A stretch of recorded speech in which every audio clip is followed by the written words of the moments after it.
gonna do the Tylenol for his fever, and then the insulin pen. And then do we have insulin pen needles? Here's one here. For the checkup, are they going to give us the medicines? Or we need to? That's what we're trying to find out right now, is what all is gonna happen. Like how, she's gonna run through it for us. All right, who else wants to come watch? Anybody? You're I think recording? we're all here. Okay. All right, so for first check, when you come in, and it won't count against your time or anything, but they're gonna go ahead and have you pull up a TIM patient on daily refresh, okay? And then they'll have stuff written on the board over there about your TIM patient. And then they'll just tell you an oral med that they want you to give, and then either an IM or a sub-Q. So for this practice run, I'm just gonna give Tylenol for his fever of 101, and his glucose is 260, and using that sliding scale, I'm gonna use this insulin pen for the injection, to see how many units of insulin to give. All right, so first check is over here, like by yourself, you know, as a student. So again, what you want to do is like look up those two meds. So first of all, I'm just going to glance at this acetaminophen, and you know, again, make sure I've got the correct dose. So I've got the correct patient, Tim Banjo. The drug is Tylenol, 650. So I've got 2 325s. The big thing on this one, patient is not supposed to have more than 3,000 milligrams in a 24-hour period. The route is oral. He can have it every 6 hours, either for pain or a fever. And again, like I said, he's running the fever, so that's what we're going to give it for. And we're going to say it's been over 6 hours since he had it last. So, and then of course I would have verified allergies, and he has no known allergies. And then real world, we would check expiration date on all of these drugs, okay? And then I've got my little med cup here for when I get into patient room, okay, for that drug. Okay, so I've got that one ready. And then insulin, so I'm gonna scroll down here by myself as a student and look at this Humalog, this insulin pen. Okay, so if his blood glucose was 260, so on that sliding scale, I need to give him 6 units of that. Okay, so again, I've got correct patient is Tim Banjo, the drug is Humalog Lispro, and that's what it says on my drug here as well. I'm going to be giving him the 6 units. He gets it subcutaneous 3 times a day with meals. We're going to say it's due right here at noon, so it's like 12:17. Also with this, being that it's one of the rapid acting insulins, as a student and a nurse, we'd have to make sure, you know, the patient's meal tray's there and he's actually, you know, going to eat, that sort of thing. So again, patient, drug, dose, route, time, reason, and on these documentation too will be at bedside. Okay, then I would tell my instructor, I'm ready for an instructor to come over. And so again, as a student, I would go back through these 7 rights. I'm gonna go ahead and do this insulin since I'm already down here on it. Okay, so my patient is Tim Banjo. I've got insulin Lispro. It's this rapid acting, and again, his blood glucose is 260, so he's gonna get 6 units of it. I'm gonna give it subcutaneous in his abdomen. He gets it, can have it 3 times a day. It's due now. Like I said, he's got his meal tray already here. So patient, drug, dose, route, time, reason, documentation. This is where you could also answer, you know, questions for your instructor using your paperwork as far as drug class, you know, things that you're monitoring. Of course, we'll be monitoring to make sure he's actually going to eat after we give this, make sure that it doesn't develop like signs or symptoms of hypoglycemia, you know, things like that.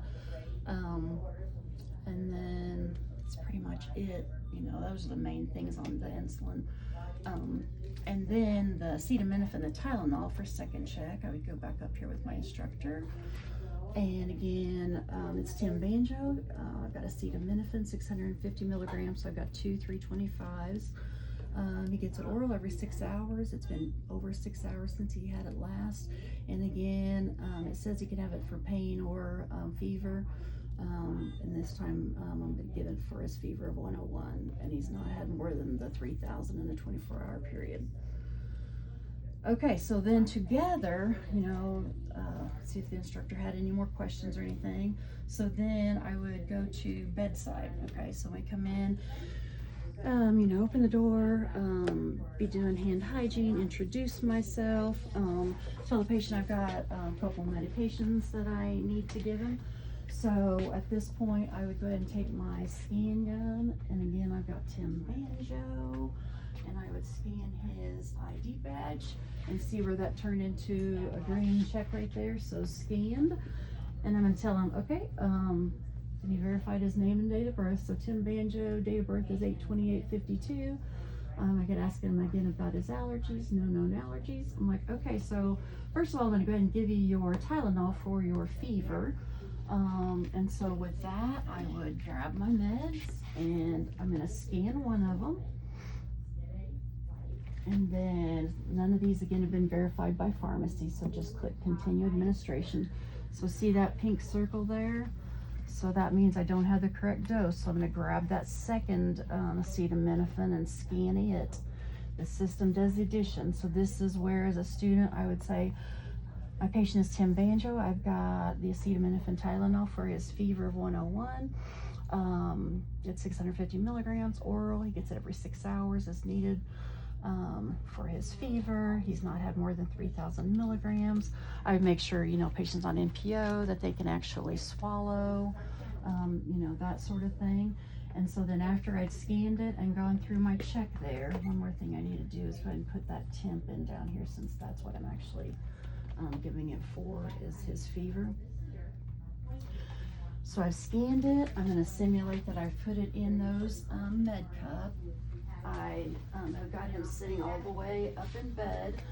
I'm going to let him, swallow his medication, make sure it went down. And then after he swallows it, that's when I'm going to come over and scroll all the way down to where I can then click that accept button down there. And that finalizes the documentation that that drug was administered. Okay, so then I would be ready to go ahead and scan my insulin for injection at bedside. So this will be third check with the insulin.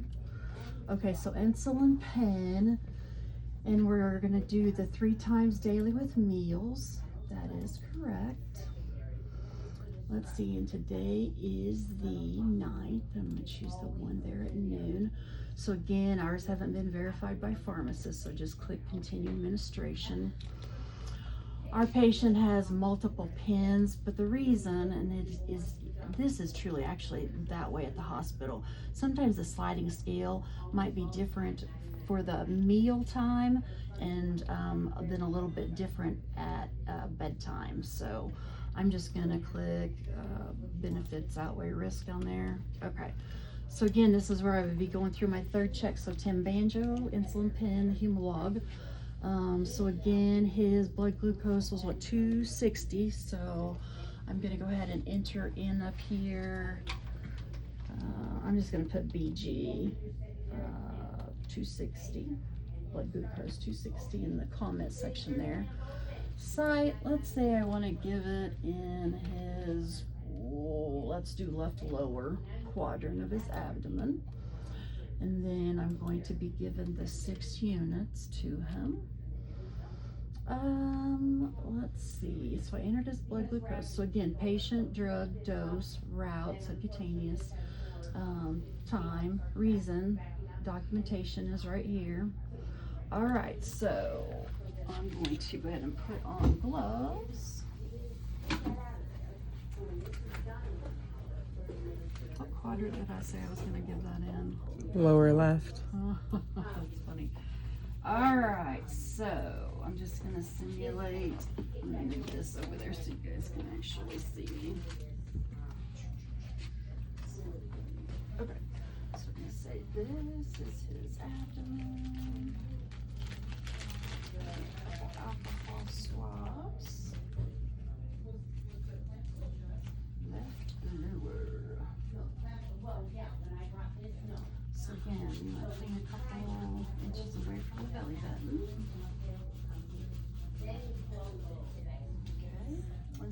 used to even have my students sort of take their alcohol swab and sort of point it roughly where they're going to be injecting at.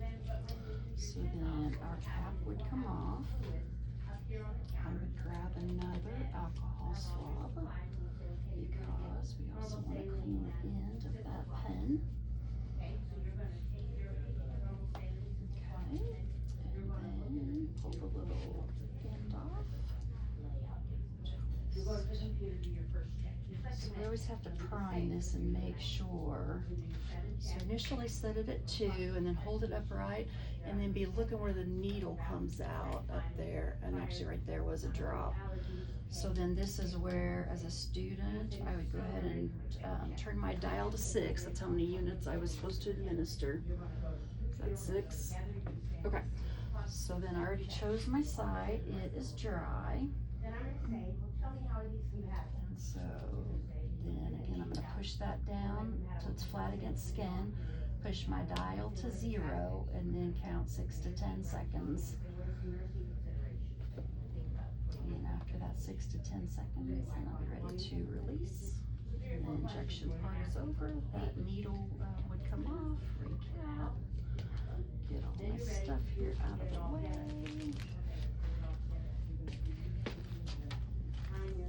You throw that in sharps up there for me. Alright, and so then to finalize documentation, then I'm just going to come over here and click that accept button.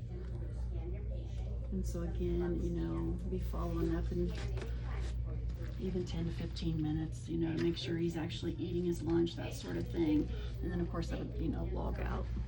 But oral meds you want to follow up, you know, within 30 minutes to an hour, so depending on the drug. And then injectables anywhere, maybe even from like 5 to 15, or again, what route it is. Questions?